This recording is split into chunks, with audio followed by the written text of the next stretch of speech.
The following is an excerpt of a recent Power Up webinar on speed changes inside Final Cut Pro 10. But what happens if we want it to be really slow? Let's have it go from 37%. Let's have it go down to 10%. In fact, let's make it even slower. Let's make it 5%. Grab this and drag it way out, 5%. And now when I play this, it looks like it's a series of still images slowly flashing across the screen. Watch as I play this. See how it seems to pop from one image to the next? That's because each frame is holding on screen much longer than normal. In this case, it's holding on screen for 20 times longer than it normally would. So what we're seeing is like a series of frequently changing still images. It gets to be really jerky. Well, Apple has given us 3 different video qualities for slow motion that can make a difference.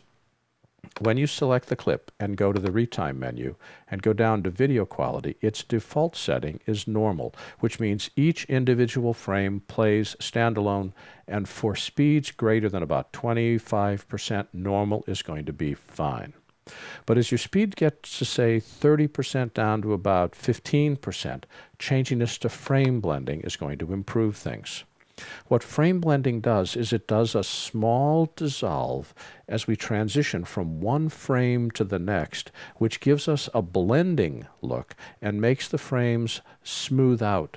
And it works best when our speeds are between 15 and 30%. There's no magic in those numbers, but that's a good range to consider. Frame blending doesn't help us at all with fast motion.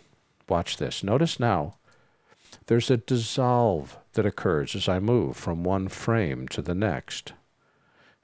We can see it especially in the knee as we dissolve from one shot or as the hand rapidly moves. Notice that it's dissolving from one still frame to the next. This works great until we get it really, really slow, like around less than 15%. Then switching it to Optical Flow makes an improvement. What Optical Flow does is it looks at the original frame 1 and the original frame 2 and figures out how many pretend frames it needs to create for the slow motion that you're requiring. And then it figures out the pixel number 1 is in position X on frame 1 and pixel number 1 is in position Y in frame 2, and it fills in all the in-between positions that pixel has to move to. For Optical Flow to work, we really need good contrast between the different elements in the picture. For instance, we need to have good contrast in grayscale and color between our dancer and the background. But when it's there, it was as though it was shot at slow motion. Watch this. Notice how everything is much more fluid. We're not seeing dissolves. We're not seeing jerkiness. We're seeing a smooth move from position 1 to position 2.